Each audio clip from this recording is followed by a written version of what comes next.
Здравствуйте, мои дорогие! Меня зовут Даша, я зубной гигиенист, преподаватель йоги и дыхания. Сегодня хочу рассказать вам о том, какую щетку можно использовать для чистки зубов. Меня очень часто спрашивают, какую щетку лучше, электрическую или простую. Значит, сейчас вам расскажу отличия. Если у вас есть возможность приобрести электрическую щетку, то это замечательно, и она вам будет служить верой и правдой много лет. Моя электрическая щетка у нас живет уже 15 лет. Вот, и прекрасно работает. К электрической щетке нужно привыкнуть. Очень часто люди покупают щетку и потом приходят и говорят: ты знаешь, мне не нравится, мне неудобно, мне неприятно, она как-то жестко вибрирует. К щетке нужно привыкнуть, приучить себя. И чем хорошо пользоваться, почему хорошо пользоваться электрической щеткой? Потому что она очень хорошо прочищает, во-первых, зубы, во-вторых, между зубами. Она массирует ваши десна, она не дает вам давить на зубы больше, чем необходимо. И просто после электрической щетки очень приятное ощущение во рту, такой чистоты и свежести. Но если у вас нет возможности купить электрическую щетку, то значит вы будете пользоваться обычной щеткой. И обычной щеткой тоже можно абсолютно прекрасно чистить зубы. Хочу вам показать, не буду сейчас показывать электрическую щетку, чтобы не сошли это рекламой. А вот простую щеточку покажу и скажу, какую нужно купить. Обязательно нужно покупать щетку, у которой мягкая щетина. Например, вот на этой щетке написано, вот видите, там буковка S, это значит soft по-английски, мягкий. Не знаю, в какой стране вы смотрите, но вам нужно обязательно найти мягкую щетку. Мягкая щетка не повредит ваши десна. То есть благодаря мягкой щетке вы будете зубы чистить дольше. Что вам требуется? Потому что зубы обязательно чистить как минимум 2 минуты. Это научно доказано, это не придумано. Проведено было очень много экспериментов, вот сколько минут нужно чистить. И установили, что хотя бы 2 минуты. А средняя статистика показывает, что обычно люди чистят 30 секунд. Это очень мало. Для того, чтобы удалить полностью налет зубов, необходимо зубы чистить как минимум 2 минуты. Но также были проведены исследования, в которых люди чистили от 2 минут и больше. И оказалось, что более 4 минут уже не имеет значения. То есть, если вы чистите зубы дольше, чем 4 минуты, вы остаетесь на одном и том же месте. Вот вывод: чистить от 2 до 4 минут – это самое эффективное время. Вот. Ну, обычно мы говорим 2 минуты.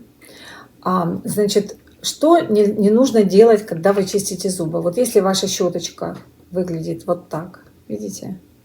Это значит, что вы очень сильно давите на щетку, когда вы чистите. Эту щетку я взяла дома у одного из моих домочадцев. Несмотря на то, что я постоянно объясняю и говорю, что нельзя давить, ну вот давят, и вот такая получается щеточка.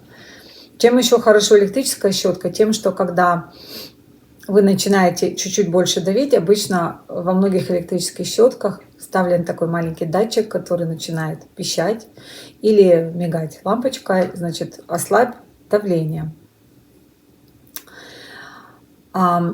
Значит, хотела сказать, что когда вы чистите зубы, очень важно наклонять щетку под углом 45 градусов к зубам, для того, чтобы попасть в промежуток между зубом и десной.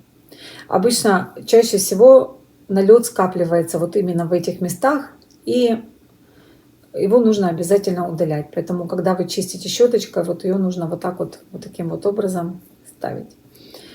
Следующая вещь. Когда вы чистите зубы, обязательно делать нужно вот такие вот круги зубами. То есть не тереть зубы, как мы привыкли, во всяком случае меня так в детстве учили, двигать вот так. А это неправильно. То есть нужно зубы чистить вот такими круговыми движениями. Это очень важно. Нужно приучить себя и приучить своих детей чистить зубы таким образом. Если у вас есть электрическая щетка, то электрической щеткой не надо чистить. Ее нужно просто включить, поставить на зуб и держать, и она сама будет вибрировать и чистить ваш зуб. И вам только нужно передвигать руку. То есть чистить вибрирующей щеткой не нужно. Еще такой один маленький, такая маленькая хитрость, которую я вычислила в ходе своей работы. Иногда приходят люди, у которых маленький рот, небольшой, или тугие щеки.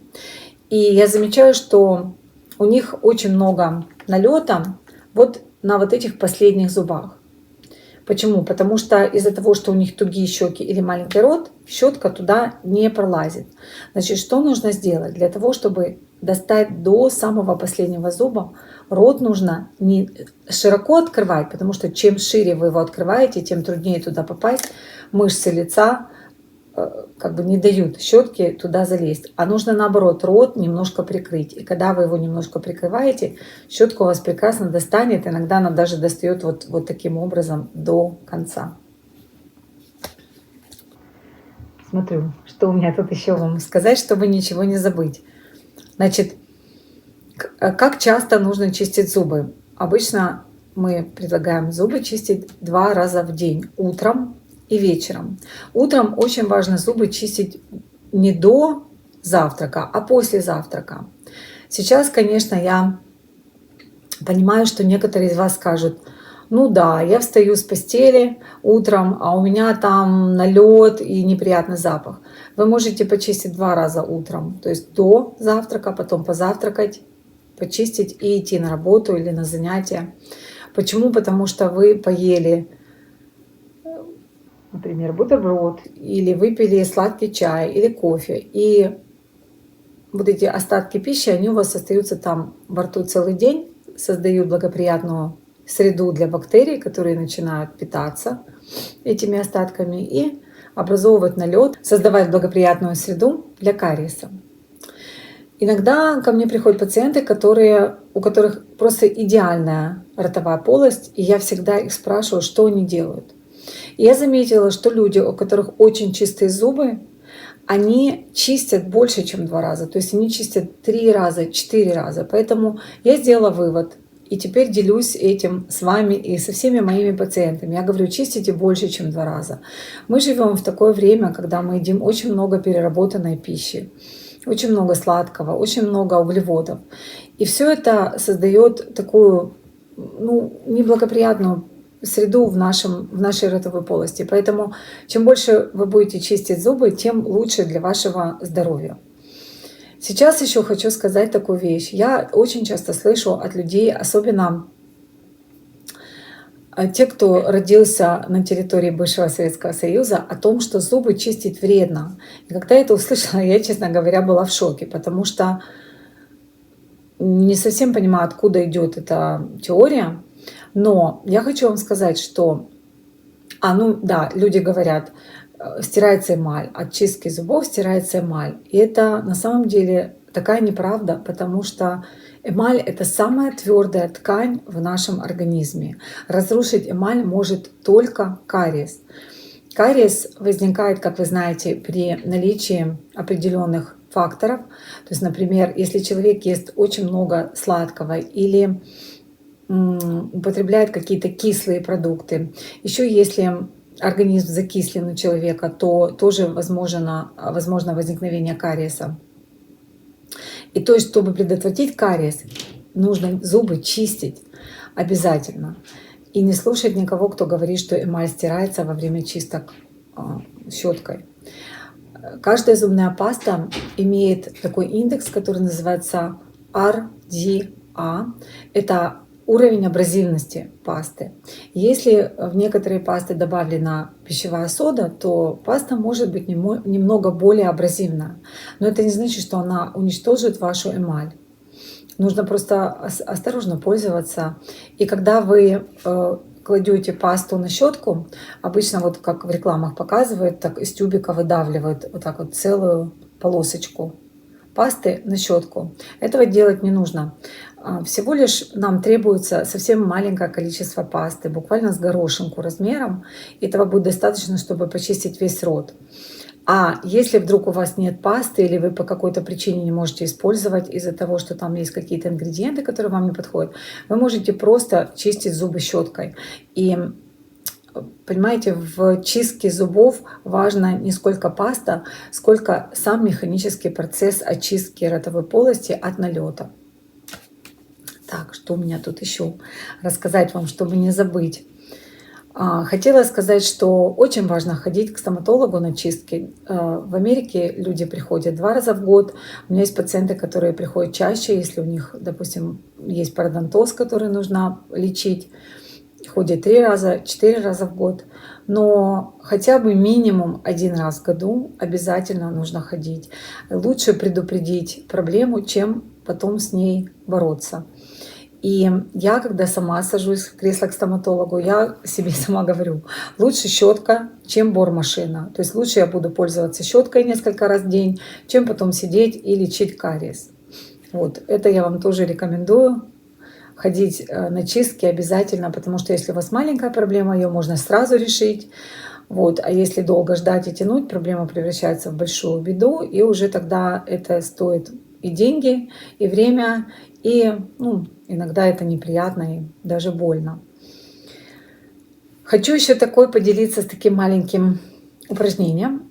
Если вы правша и вы чистите зубы правой рукой, то меняйте периодически руки. Пробуйте чистить левой рукой. Это хорошее упражнение для головного мозга. И покажите его обязательно своим детям, и чтобы они тоже пользовались таким приемчиком. И напоследок хочу вам рассказать историю одного пациента, тоже связанной с зубной щеткой. Приходит ко мне пациент по имени Джон, имя вымышленное, и говорит: ты знаешь, я думаю приобрести ли мне зубную щетку электрическую или нет. До этого он уже приходил какое-то время, и я ему несколько раз говорила: попробуйте, приобретите зубную щетку электрическую, я думаю, что она вам очень понравится, и у вас будет хороший результат. Но он так долго сопротивлялся, а затем один раз он пришел и говорит: ты знаешь, я купил электрическую щетку. Когда я стала чистить ему зубы, я смотрю, что особо каких-то изменений во рту нет. Я ему говорю: мистер Джон, как-то не могу понять, как часто вы щеткой чистите. Он говорит: а кто тебе сказал, что я чищу зубы? Я говорю: что вы чистите? Он говорит: я чищу ювелирные изделия, которые я делаю. Так он полирует колечки, которые он сам создает, потому что он ювелир. Такая смешная маленькая история. Я вам советую полировать свои прекрасные зубы щеткой и пользоваться услугами стоматолога обязательно, регулярно. И желаю вам здоровья, крепких зубов. Приходите еще, будет интересно. Благодарю за просмотр.